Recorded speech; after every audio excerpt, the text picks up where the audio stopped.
It's officially called the MQ-9 Reaper, known to the military as a remotely piloted aircraft, and the Air Force brass salutes its abilities, as we heard in May at congressional hearings on Operation Epic Fury, how generals refer to the war in Iran. Thanks, Chairman. I'm a fan of unmanned as well. In fact, for Epic Fury, perhaps maybe the most valuable player was unmanned.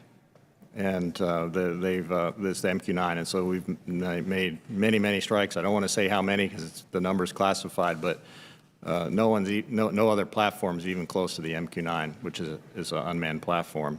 We are monitoring MQ-9s very closely in light of what has occurred over the last several weeks in Operation Epic Fury. I think what this has demonstrated is really the value of the MQ-9. That value tied to the aerial surveillance, but also possible attack capabilities of the Hellfire missile-equipped MQ-9 as it can loiter or circle around a target area for reportedly up to 24 hours, unlike a fighter jet with an actual pilot who has limited on-target time and the risk of injury or death if shot down. The pilots of these machines, along with sensor operators who control its sophisticated surveillance equipment from stations like these, which can actually be transported in trailers, can be anywhere in the world, like maybe the Niagara Falls Airbase, where some of the men and women among the 700 members of the Air National Guard's 107th Attack Wing handle this mission.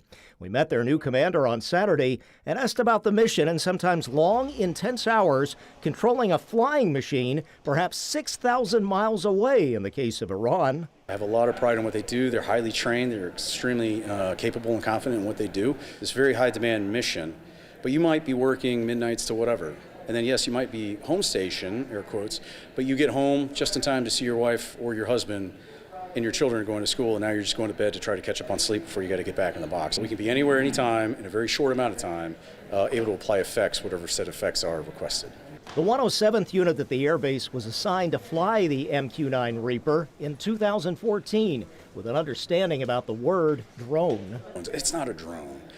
This is a full-up, highly capable platform that just happens to have their operators remote, which also gives us the freedom and flexibility to operate anywhere in the world at any given time, performing whatever is required per the National Defense Strategy. Ironically, because it flies slow, the Iranians have shot down a number of Reapers or hit them in attacks on U.S. air bases in the Middle East. So attrition, as the military says, is costly for the Pentagon and taxpayers. Even with that attrition, we're down to about 135 planes right now. We are still able to fulfill our contract of 56 combat lines. The MQ-9, depending on what sensors are on that, can cost up to $50 million a copy.